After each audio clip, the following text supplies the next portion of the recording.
Kita mau ngapain sih? Emang bukannya gue yang ngomong ya? Jadi lanjut deh. Lu aja deh, lanjut lu. Oke. Kita mau ngapain sih, Di? Kok gue lagi sih? Lanjutin, Di. Yaudah, lanjutin. Kali ini kita akan membahas tentang komponen-komponen yang ada di komputer, guys. Oke, sebelum kita ngejelasin, kita perkenalan dulu gak sih? Benar. Siapa? Dari lu boleh deh. Oke. Ya, halo, perkenalkan nama saya Brian Rizky. Nama saya Kansagina Ilona. Nama saya Davi Zafran.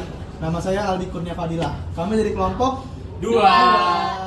Oke, kita bakal melanjutin ke proses penjelasan detail komputer teman-teman. Sampai jumpa pada videonya.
Halo semuanya. Kita ngapain, Bray?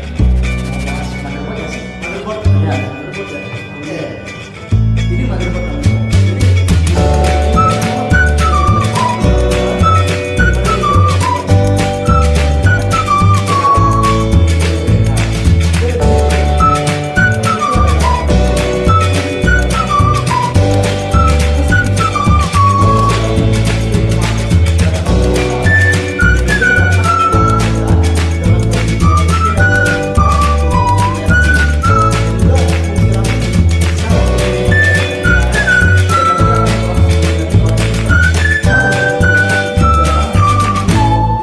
Dalam sebuah pencapaian dan ataupun pekerjaan, lalu dapat juga mempercepat secara kinerja agar lebih efisien dalam kita mengelola sesuatu. Oke. Ada cara kerjanya nggak sih, Kak? Cara kerjanya ada tuh. Jadi cara kerjanya adalah ini RAM, menyimpan data terlebih dahulu secara sementara pada RAM, dan juga kita juga bisa menampilkan data-data yang ada serta menghapus data yang ada dalam RAM ini, Brian. Oke, lanjut lagi nih. Apalagi yang mau kita bahas tadi? Apalagi nih yang harus kita bahas? Tadi kan gua habis bahas RAM ya. Sekarang kita bahas ROM aja nggak sih? Ayo, gas. Oke, jadi beda dengan ROM, beda dengan RAM. ROM ini adalah read only memory. Jadi ROM ini hanya dapat digunakan untuk dibaca dan tidak dapat diubah oleh si usernya. Jadi kalau misalkan RAM itu bersifat volatil atau datanya bakal hilang kalau kita matiin komputer, sedangkan ROM ini bersifat non-volatil. Nah, itu artinya apa tuh? Artinya adalah data ini disimpan dalam keadaan mati itu tetap ada, nggak bakal hilang kayak RAM. Oke, jadi fungsi RAM ini juga ada berbagai macam. Salah satunya adalah menyimpan sebuah firmware, atau yang kedua adalah memastikan agar komputer dapat menyala ketika dihidupkan. Lalu yang ketiga, untuk mengamankan data yang seharusnya tidak boleh diubah oleh manusia. Lalu cara kerja ROM ini adalah untuk menyimpan data secara permanen pada chip memori yang juga hanya dapat dibaca oleh prosesor Brian.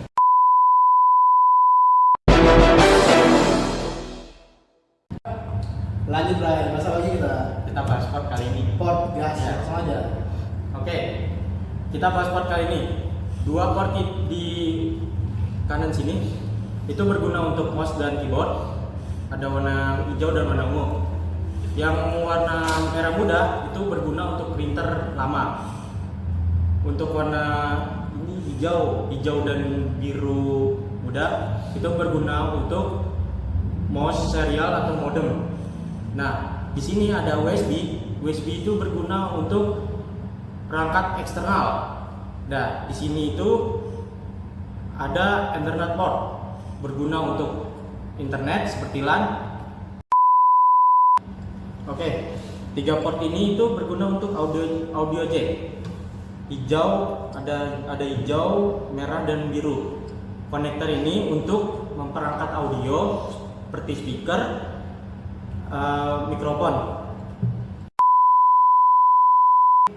Gokil Bray, tadi kita udah bahas ROM, udah RAM, udah port juga udah. Next kita bahas apa lagi nih? Kita bahas prosesor. Prosesor, penting tuh. Penting banget nih, langsung aja.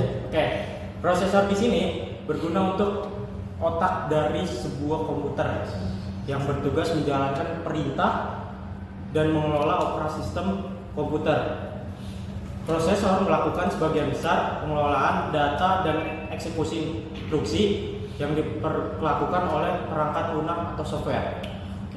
Ada fungsinya juga, Bang Aldi. Fungsinya, Iya. fungsinya gue jelasin dulu nih. Boleh. Gue langsung jelasin deh. Fungsinya itu yang pertama adalah menjalankan instruksi. Jadi CPU ini adalah prosesor untuk mengambil dan juga menjalankan instruksi-instruksi di perangkat lunak yang sedang berjalan, baik itu program, aplikasi ataupun sistem operasi yang ada dalam komputer tersebut. Lalu yang kedua itu adalah mengelola sebuah perhitungan yang dimana prosesor ini dapat melakukan perhitungan matematika dan juga logika yang diperlukan untuk menjalankan tugas ataupun dalam kegiatan-kegiatan lainnya.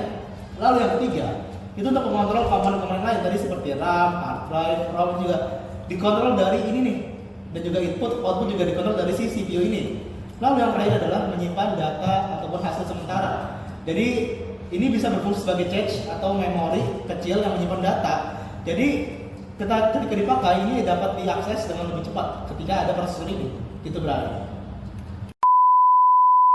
Oke, kira-kira ada nggak sih perawatan khusus buat si prosesor ini, Bray?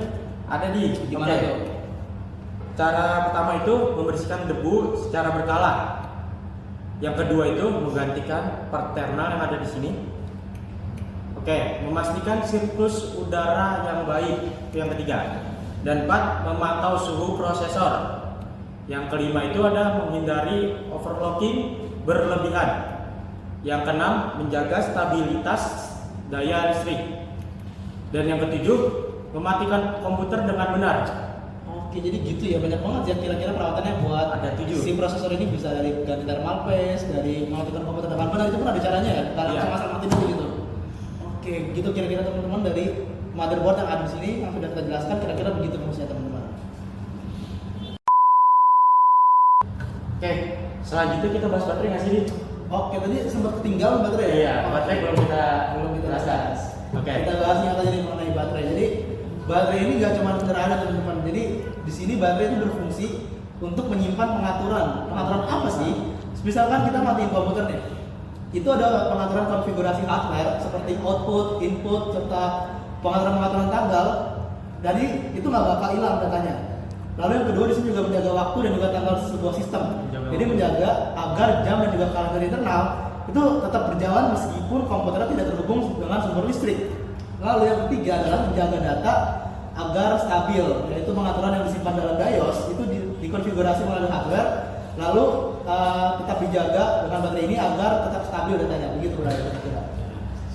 Oke, cukuplah mengenai baterai ini, kita lanjut ke yang lain kali ya.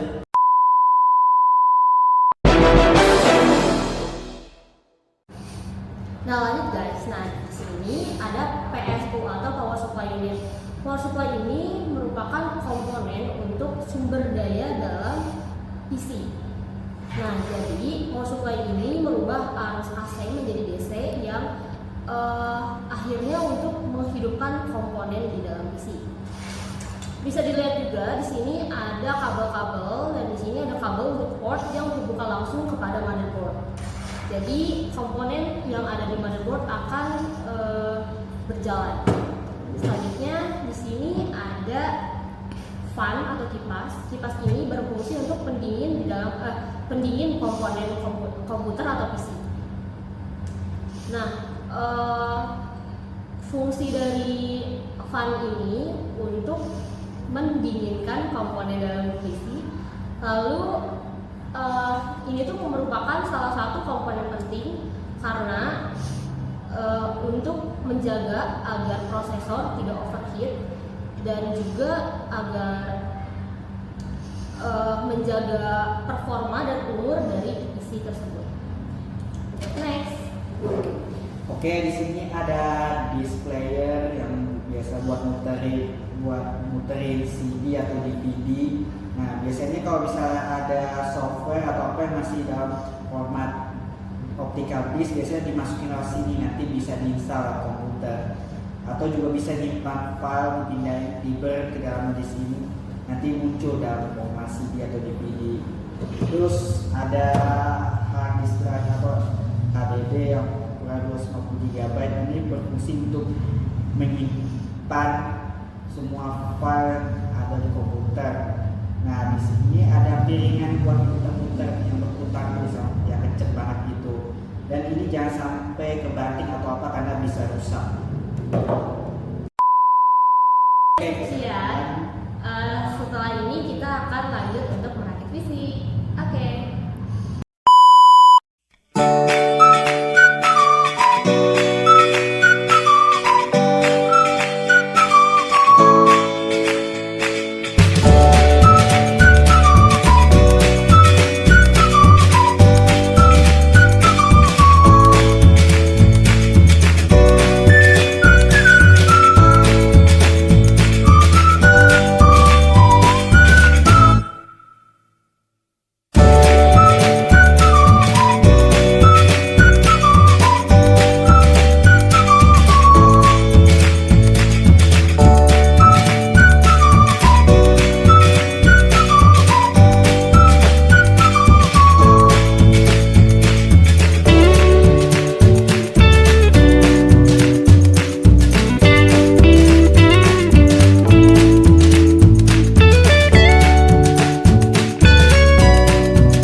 A few moments later. Oke guys, lanjut nih, kita udah bahas banyak banget komponen-komponen di CPU nih ya. Iya. Gila banyak banget. Sekarang kita bahas apa lagi nih? Kita sekarang bahas perangkat inputnya nih. Input dan output. Input dan output dari mana dulu kira-kira? Dari Gina mungkin boleh? Oke. Dari yang kecil dulu. Dari kita. Dari yang kecil dulu ya guys. Nah, ini merupakan mouse. Nah, mouse ini merupakan perangkat input untuk mengontrol kursor atau pointer pada layar monitor nih guys. Nah, fungsinya ini digunakan untuk mengklik, memilih, membuka file dalam aplikasi. Nah, mouse ini memudahkan navigasi pada antar grafis komputer dan digunakan untuk berbagai jenis desain grafis dan permainan. Oke, udah ada mouse, lanjut lagi apa nih alat? Keyboard boleh? Keyboard. Oke, ini temannya mouse guys. Jadi keyboard ini merupakan sebuah alat input yang dapat mempermudah para penggunanya dalam melakukan pengetikan. Jadi nggak perlu namanya tulis tangan ya. Jadi kita bisa ketik langsung di sini dan pada output yang nanti bakal keluar melalui layar monitor ini. Jadi kita bisa memudahkan para pengguna dalam mengetikan dan juga mempercepat pekerjaan agar lebih efisien. Begitu kira-kira kalau keyboard teman-teman. Oke, mungkin yang terakhir kali ya. Langsung aja. Oke. Monitor. Monitor adalah perangkat output yang menampilkan informasi visual dari komputer seperti teks, gambar, dan video. Fungsinya menyajikan tampilan visual yang memungkinkan pengguna melihat apa yang sedang dilakukan atau diproses oleh komputer. Monitor juga untuk mengedit dokumen, menonton video, dan bermain game. Oke, itu aja mungkin dari Lanjut dari kita ya. Iya. Jadi udah kita bahas semua dari CPU serta input output dari komputer juga udah pernah kita bahas semua teman-teman. Mungkin itu aja dari video kita kali ini ya. Bye bye. Itu aja.